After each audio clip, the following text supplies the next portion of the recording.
Fourth is warehouse design and distribution network. It may be your own warehouses or it may be any third-party warehouses that may be partnering with your organization. The fifth is freight cost, and the sixth is your sales and marketing. So what we want you to do is, first you can mention the severity of the problem in one or more areas that your company may be facing, and you have a space given in the form or in which you can write down remarks. So what we want you to do is write down specific problems that your organization may be facing. So if you are, for example, in sales and operations planning, if your organization does not do any sales and operations planning, it's a complete siloed approach. Procurement does its own planning, your sales team does its own forecast, your manufacturing does its own manufacturing schedules. We want you to mention that specific point that your organization is facing. So we take 2 minutes for this exercise. Request you to fill it up quickly. Then we go for 2 more minutes for homework, after which Q&A.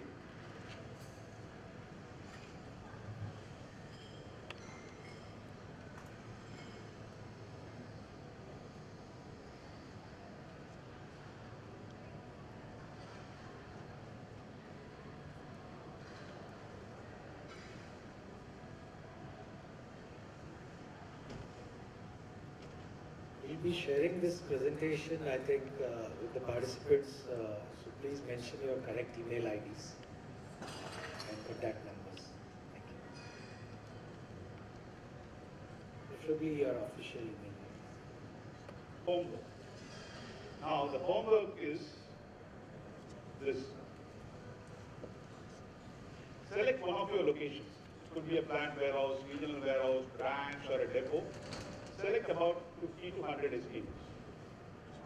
Now, based on the average consumption demand, replenishment time from the upstream, when I say replenishment time, there are 3 elements to it, which is the ordering frequency. The dealer might be ordering only once a week, or once in 2 weeks, or once in a month. Then, there is a time to produce. If you have a plant warehouse, then you might take it off the plant warehouse and give it, that means it's only 1 or 2 days. Then there's a time to move, 5 days or 2 days or 3 days or whatever time.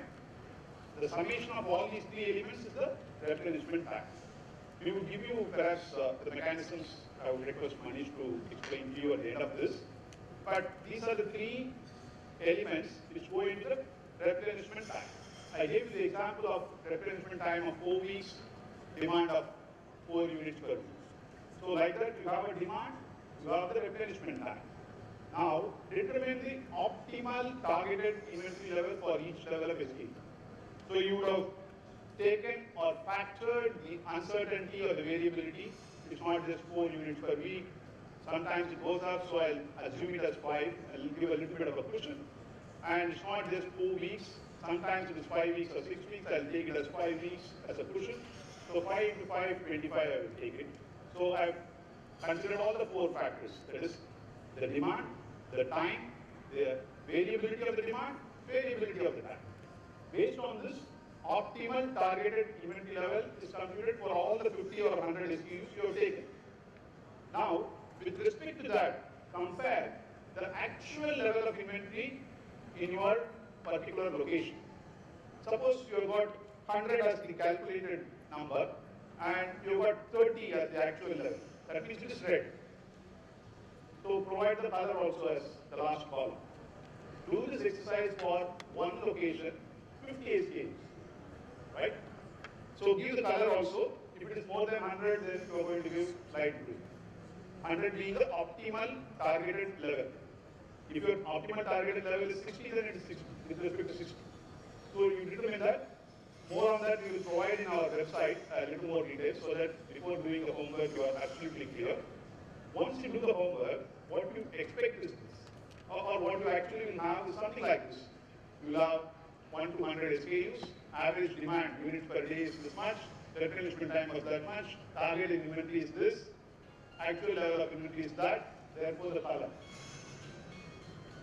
Okay. Now, how much percentage of SKUs you expected in light blue, green, yellow, red and black? What is the actual percentage of SKUs in the above colors also you can do. that shows to what extent your supply chain is away from a desired reality. Very often it is undesired. And what is our desired reality is there in the first column, expected percentage. What is the actual is in the second column, which is the undesirable reality, which is most of the case. The last slide now, this is what we normally expect. This is where we normally end up with.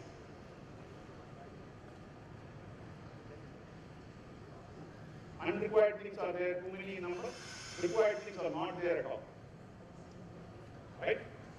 So, with this, I thank you all for active participation.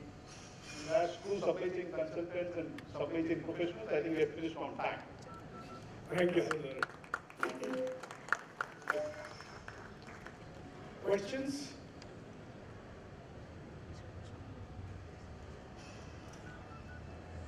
Questions, anybody?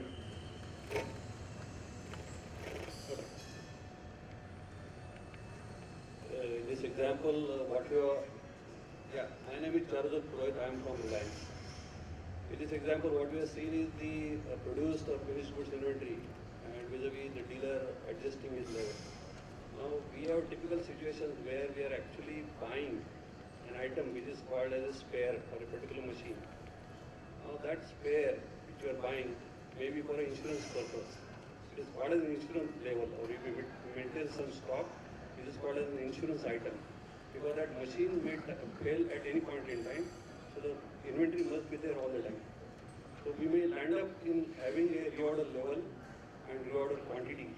We have bought one and it may remain in stock for more than 3 years or so. So this is the situation we are facing for most of our incoming spares. So what do you say is what could be the matter? Okay. Now, this incoming space, what you are referring to, is only one machine, only one spare, or many machines are there like that? We are in a petrochemical plant and refinery business, so there are multiple store compressors, pumps, agitators, motors, and all that like that. So these spares are moving into your factory and getting consumed on a regular basis. Except that in the example, the product was getting sold to a distributor. Here, you are consuming it on a regular basis. Okay, what you did for the supplier, the dealers in this example, you can do it for your suppliers. In fact, I know an organization where they said to the suppliers, your job is to ensure that the inventory levels are always in yellow, ideally. If it is too much in green, I will reduce it or supply. If it is too much in red, that means it will increase, right? And it will never go into black, never go into light blue. So all you have to do is to just flip your thinking. You are the consumer, you are the dealer, as given in the presentation here, and your supplier of spares is the company, which we talked about here.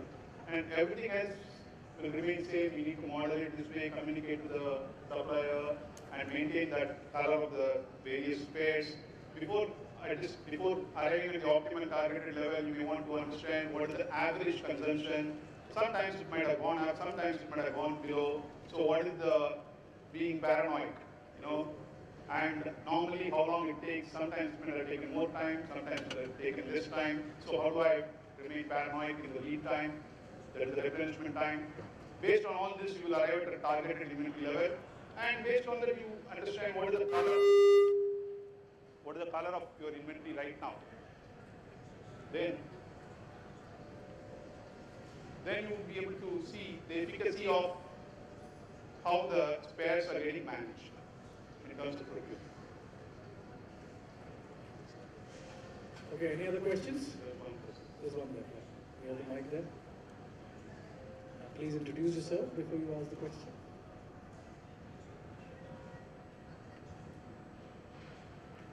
Hi, I'm Sumitesh from CFX Private Limited.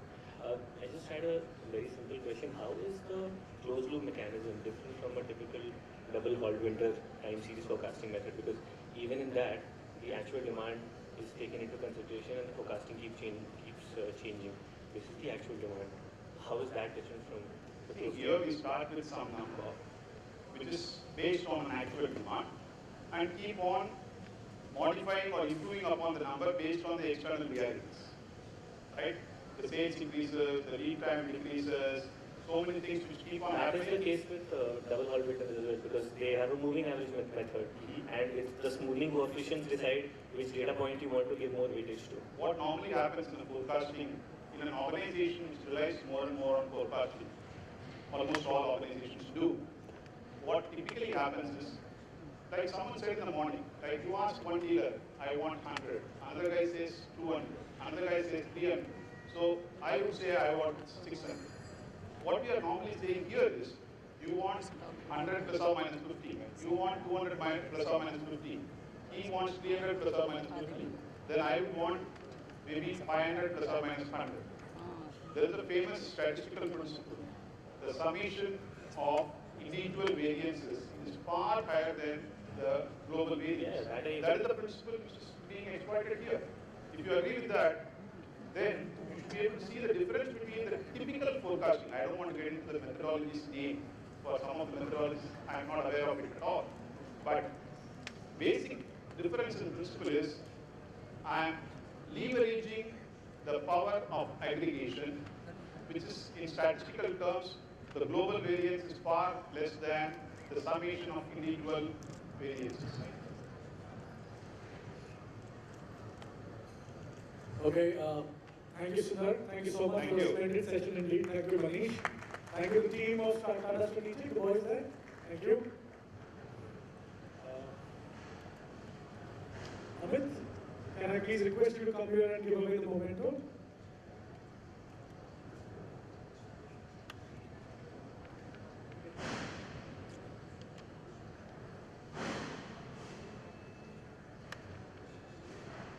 Small memento to Sundar from us. Thank you, Sundar.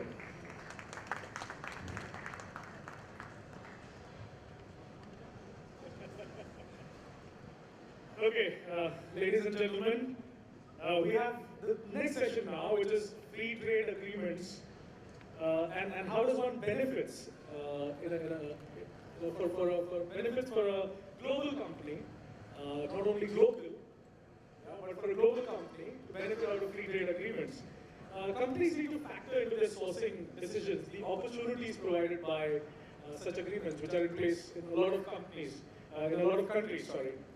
By incorporating trade agreements into their sourcing strategies, companies are able to analyze the saving opportunities that exist when sourcing from other countries, also locally. We have with us today a very esteemed, I could call him a panelist, I could call him a lecturer, I could call him an authority. His name is Mr. Pramod Sant. Mr. Pramod Sant from Siemens Limited. Pramod heads import-export and logistics for Siemens Limited and group companies, which handles more than 45,000 tons of shipments. It is the top importer at Air Cargo Complex, Mumbai. So all you shippers out there who haven't yet bagged any business from Pramod, you know that there's 45,000 tons of business available. Yeah? He's also ensured that Siemens Limited is one of the first companies to obtain authorized economic operator tier 2 status. That's brilliant, Pramod. Thank you for joining us. Ladies and gentlemen, please welcome Pramod with a warm round of applause. Thank you, your wake up. Good afternoon, everybody. My name is Pramod Sant. I work for Siemens, handling imports and exports. So in most of the supply chain conference, I found that we are talking about subjects which are definitely interesting and important. Demand planning, forecasting, the new IT tools, all related with that. But there is also one important topic which I felt that we should cover. Many times the import-export first is a little bit neglected because you find that you are dealing with government, customs, or a DGFT, Ministry of Commerce or Ministry of Finance, and it is always you felt that there nothing can be done, and the subject is kept as okay, whatever is coming there or the costs are coming, they cannot be controlled, and let's leave it at that point.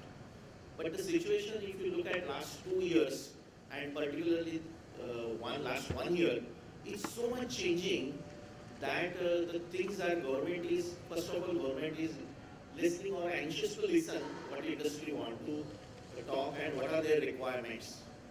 You will find the changes because of ease of doing business.